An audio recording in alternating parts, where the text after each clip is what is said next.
Hi everyone, it's Kara here from Boho Berry and welcome back. This is week 3 of Bullet Journal 101. And this week we're actually going to be covering just some of the basics of the bullet journal system. And I know that in our first week in the overview, I briefly touched on all of the parts and aspects that make up a bullet journal. Today we're going to be diving a little bit deeper into each one. I'm going to give you some real life examples of how they all work together. And the way that I've decided to do this is actually, I started this at the beginning of the month specifically for this series. And I just grabbed an old notebook that I had laying around. This is a A5 Leuchtturm, just like what I normally use for my bullet journal. I had it laying around because I had started using it as a regular everyday long form journal, like a Dear Diary sort of thing. And I kind of fell off using it, so I had this notebook laying around, barely used. I was like, what am I going to use this for? And I thought it would be the perfect notebook to use to kind of show you how a more simplistic, minimalist bullet journal works. So in going through the basics, I thought this would be the perfect opportunity to set this notebook up as a very simple, absolutely minimalist bullet journal to show you the bare bones of the system. So I started using this at the beginning of September, and I've been using it in tandem with my regular bullet journal, except in this notebook, I've been keeping it to the bare bones. So I'm excited to show you that today. And in this notebook, I've just been using a regular everyday black pen. This is just a Pilot G2 that I had laying around, so I've been using that and nothing else. So literally a notebook and a pen. So I'm excited to dive into this notebook with you today and kind of show you all the individual parts that make up a bullet journal and how they all work together. Before we dive in, I just wanted to say again, thank you so much for all of your feedback so far. I've been getting some amazing questions from you all, and I'm really excited to answer as many of them as I possibly can.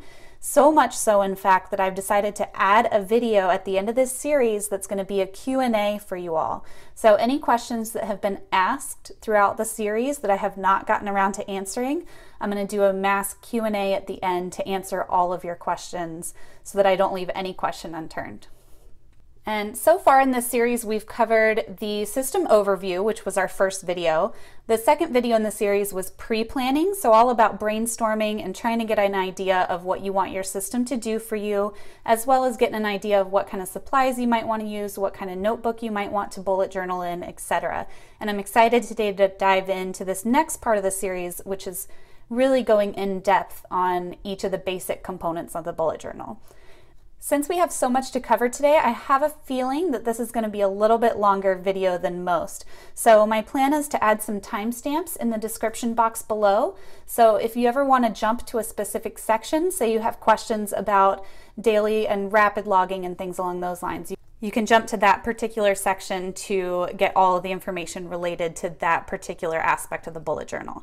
So remember, those timestamps are down below. I do recommend, if this is your first time watching the video or you're just getting into the bullet journal system, I do recommend watching this from start to finish, and promise you it's going to be well worth you watching it all the way through.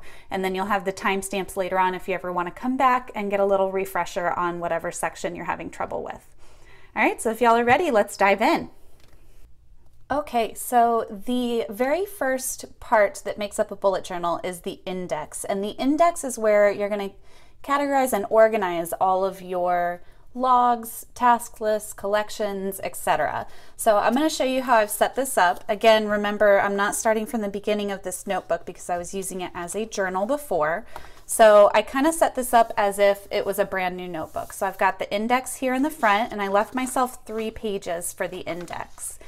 And I also numbered these pages starting at number 1 at the very beginning of the index. Even though this journal already has numbered pages, I just went ahead and numbered over them so that hopefully this makes a little more sense for you as if you're setting up your very first bullet journal. So with an index, the biggest question that I get all the time is, what do I index? Do I index all of my daily pages? Do I index each week, each month? Do I index each individual page that I write in my bullet journal? And the short answer to that is index whatever you feel is important. For me, I like to index each and every collection, and then I also like to index my months, and that's pretty much it. So you'll see here I have my future log indexed from page 4 to 5, which is this right here. And then I started my month of September immediately after that. So I have September starting on page 6 through, and then I left that blank because I'm not sure when September is going to end.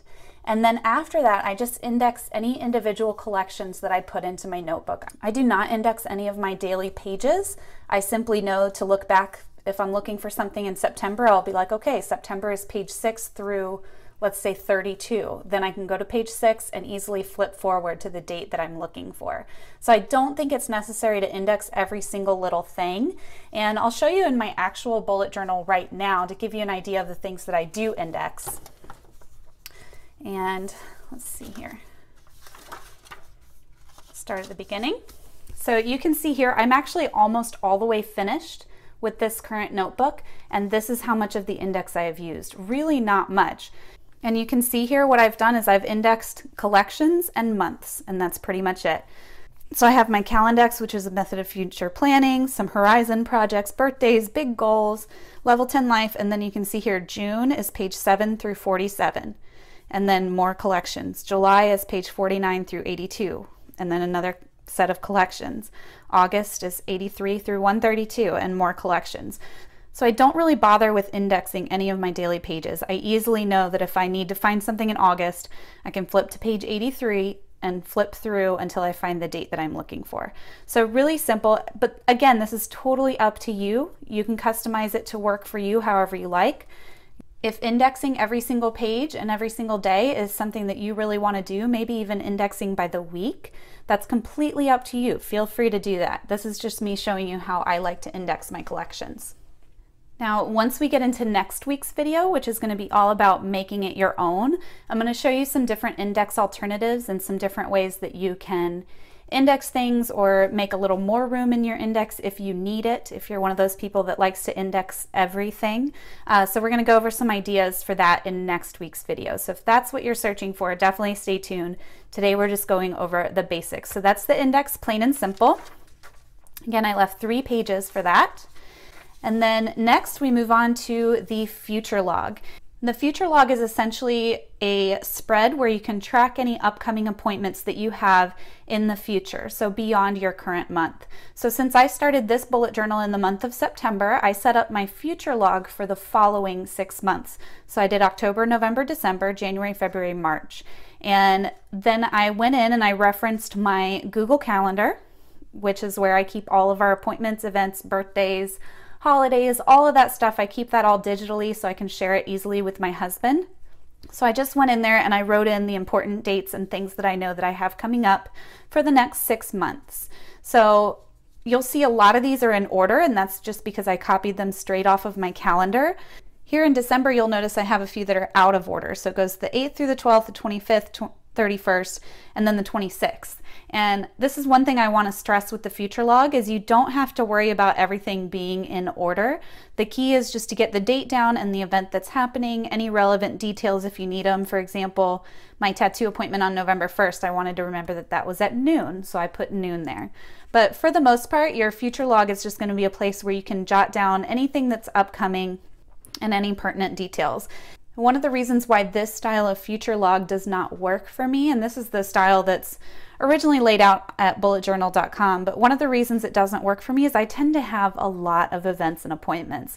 And you can see here, this is next month, October. This is everything I have going on. I'm already starting to run out of room. So anything else that gets scheduled in October that I write in here, I'm running the risk of running out of room in my future log. So there's a few ways around that. Again, that's something we're going to cover in Making It Your Own. Today we're just covering the basics. But you can absolutely play around with your future log. You can lay it out in several different ways. You could even do a 4-month future log spread if you need a little bit more room. So you could do October, November, December, January. But yeah, so the future log is pretty self-explanatory. You just write in any upcoming events and appointments. Then after the future log is where you're going to have your monthly log and tasks. So your very first month that you set up in your bullet journal, mine happened to be September. You're going to write in the dates of the month and then the days of the week that they fall on. And then what I do with my monthly log, which has helped me a lot, is anything that I know ahead of time, like when I'm setting up the month, I just write that in my regular all caps handwriting. And then throughout the month, as things come up and I add things in or I want to make notes about my day, I will write that in cursive. So you'll see here everything that's in all caps were events and appointments that I already knew about at the beginning of the month. And then every day I like to go in and write a little tidbit, maybe a little note about what happened that day, something I want to remember for that day. And this was something that didn't really click for me in the very beginning. I thought that it was just a place to write your events and appointments for the current month. And then I realized it's called a log. It's a monthly log. So what I would do is go back in and log something that happened throughout the day. So that's really been working well for me. And it's great at the end of the month, you can kind of look back and get an overview of how your month went, what you accomplished, things along those lines. And then on the right-hand side of your monthly log is going to be your monthly tasks. So these were my main tasks that I wanted to get done in the month of September. And I just wrote these out, no real order to them whatsoever. They're mixed between business, personal, home tasks. There's really no need to keep these separate and more organized. It's just a running task list for the month. Now, of course, you could modify this a little bit if you wanted to create some sort of signifier for each of your different categories. So I could say, for example, that I'm going to say anything work related is going to get a W. So let's see, start planning site redesign, that would be a W. Complete my bullet journal series, office overhaul. Let's see, editorial calendars work, time log. All right, and then I could say I'm going to mark anything personal with a P. So for me, that's going to be my passport renewal, my scuba certification, my January trip, and then anything related to the home, I'm going to do an H. So that's one way that you could do it. You could create little icon signifiers, things along those lines, but really I don't see the need for any of that, especially if you're sticking to the bare bones original system. But I did want to stress here that you're free to change any of this up. Today we're just going over the absolute bare bones basics. Okay, so after you set up your first monthly log and monthly tasks list, you're going to move on to your daily pages. And this is where the bullet journal really comes alive, y'all. This is where all that rapid logging comes into effect. This is where signifiers and things along those lines come into effect as well. And you can see here that I've kept it very, very bare bones. And I wanted to show you a side-by-side between this one and my actual bullet journal to kind of show you what I mean about bare bones. So let's flip back here to the very beginning of September. And here I have my time log. You can see I have a lot more collections and everything in this journal than I do in my bare bones one. But here we go. This is where, let's see. Yep, this is where I started my month. So you'll see mine is a little bit more elaborate, I guess you would say, than the bare bones bullet journal. So if you wanted to compare side by side, this is my Thursday and this is my Thursday, September 1st. So I have all the same tasks, everything that got finished. I migrated this appointment forward, but I added a few things that helped me throughout my day. So again, this one I'm just sticking to the absolute bare bones, so that's what I wanted to show you today. Now the great thing about rapid logging is you can just write things in as you go. So there's no need to set your week up ahead of time or anything like that. You just kind of write in things as you go. So you can see here Thursday, September 1st, that was an event with the circle signifier. So I was scheduled to have a Skype meeting with Candace at 1:30. And I don't remember why that fell through, but we migrated it forward. And you'll see here again, I have a Skype with Candace at 10 a.m. So that's when we had rescheduled it for. But you'll see all of my tasks. I got all of my tasks done for that day. Then we moved on to Friday, September 2nd. I had 2 appointments that day. Here we have some different tasks, and you'll see this little right arrow indicator, and that indicates that I have migrated that task forward. And we're going to talk about migration a little bit more here in a bit. But here we have another marked off task, another migrated task. And then this one was a task to schedule my oil change. It's something that was important to me, so I put a star next to it to signify importance. And then once I scheduled it, I put this left facing arrow, meaning that it was scheduled. So once I scheduled that appointment, I went in and I wrote it on my monthly log. See if I can find it here. Yep, 9 a.m. oil change on Wednesday the 7th. So that's what that left-hand arrow, which I get a lot of questions about what's the difference between migrated and scheduled tasks. So migrated is when you've put it off for later, you've delayed it, you've migrated it forward. And then a scheduled task is when you've actually scheduled that into your current month or even into a future month, like the future log. All right, so moving on, Saturday I had a college football game that I didn't want to miss, so I put it in there as an appointment. And Sunday, again, completed nearly all my tasks. You'll see my first dash here. That was just a note that I made that I upgraded my Adobe Creative Cloud subscription. Monday was Labor Day. I took the day off. That was my one task for that day. Yeah, so continuing on, then we've got Tuesday, we've got a lot more tasks. I had to get a parking pass for my sister who was visiting. I put the little eyeball here because it required some research on my part to figure out what I needed to do to get a pass for her. Grocery shopping was an event, something out and about from the house. And then here's another note where I noted I had done some research on the parking pass and I realized I needed some paperwork from my husband to get a parking pass for her. And then moving forward, you'll see Wednesday I had quite a few appointments. I had another note down here, and then I moved forward to the next spread. Now, one thing to note is that if I have any unfinished tasks on any given day, I don't mark them off or migrate them until I turn the page. And migration is something that's very personal. It's completely up to you how you want to do it. Some people like to migrate every single day. So for example here, if I did not get my new listings in the shop as I had planned on Friday, some people would draw that arrow immediately and write that task again on Saturday. I don't do that. I actually leave them as open tasks until I'm ready to turn the page. So you'll see here when I turned the page, if you would just envision that I just got done with this spread and all of these right-facing arrows are still marked as unfinished tasks, so they're still single bullets. So what I did is I would turn the page, and then on Thursday I would go ahead and migrate those tasks over. So I wrote new listings to digital, work on welcome sequence, there it is, and parking pass for Victoria, there it is. And then this Q&A that I needed to reschedule, I went ahead and wrote that in on Thursday as well. And then I went in and drew those right-handed arrows to show that I had migrated those tasks to the very next spread, if that makes sense. So moving on to this next week, you'll see there I had my migrated items, and then I added in some tasks and a little note for Thursday. And again, it just continues in that fashion. Here I had to schedule a haircut, which again, I did that scheduling left-facing arrow, and then I wrote my haircut in on the date that I scheduled it. Again, using signifiers where necessary. I had what I call an oops order, which is where I mispicked a sticker for an order that I shipped. I shipped the wrong one, so I had to reship her the correct sticker. So that was a priority for me that day to get that out as soon as possible to her. Another thing you'll see on this spread here is that I was using some threading. So here, one of my tasks was to outline Bullet Journal 101 for Monday, which was last week's video. So then on the very next page, I outlined what I wanted that video to be about, to kind of give myself a guide. And then here, next to Bullet Journal 101, I marked off the task, and then I put the page number in parentheses. Now that was almost unnecessary, being as the outline was on the very next page, but sometimes you'll have that outline or whatever project or collection that you're setting up, it'll be a couple of pages in advance because you have some other stuff going on there.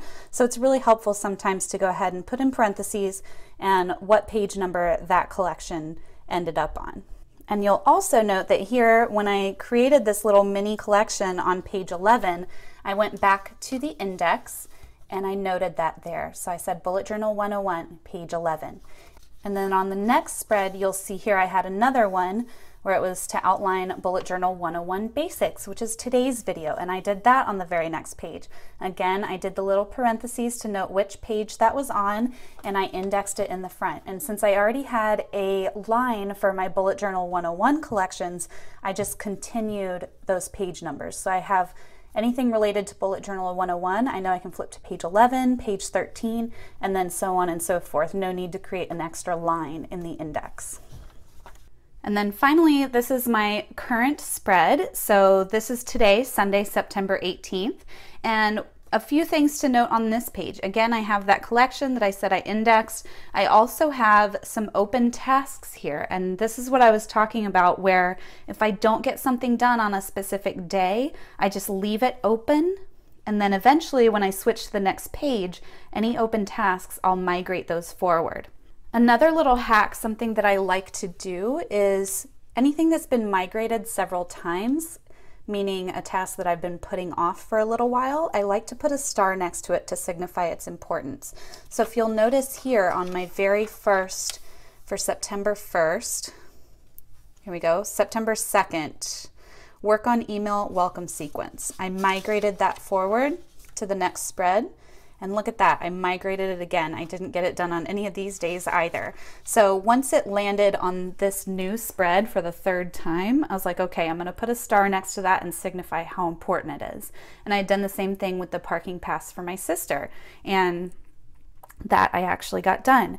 So looking back today being Sunday, September 18th, I can look back through all of my open tasks for the week or however long this spread has been going on and see what I need to get done. So in addition to my daily tasks today of filming this video, writing the blog post, printing and cutting orders, and replying to comments, in addition to those tasks, I know that I also have some other things undone. So working on that email welcome sequence is going to be a priority for me today. Also rescheduling that tribe Q&A that I had some technical difficulties with. And then my tribe email, which is my bi-weekly newsletter that I'm very, very late on. It was supposed to go out on Friday, but hopefully I'll have that out tomorrow morning, probably even before this video posts.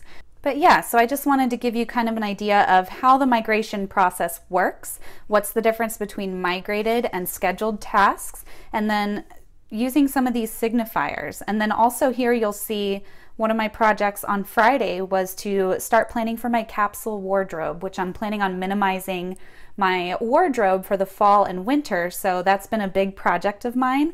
And here I did an indicator that was on page 14 and 15. I didn't copy that spread into this bullet journal, but this just gives you the idea of how I would indicate that that collection is on page 14 to 15.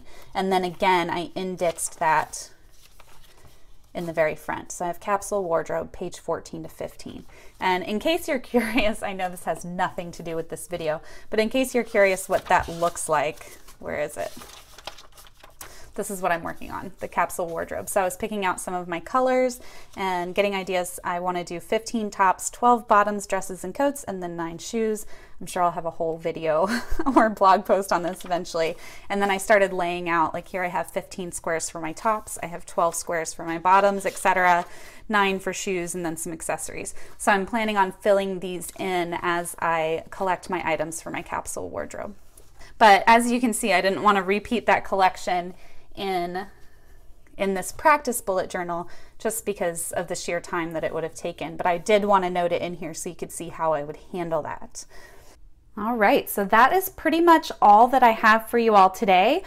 We got to cover all of the basics of the bullet journal system, and I got to show you some examples of how it actually looks in action, a very bare bones, true to the original concept bullet journal from the very beginning.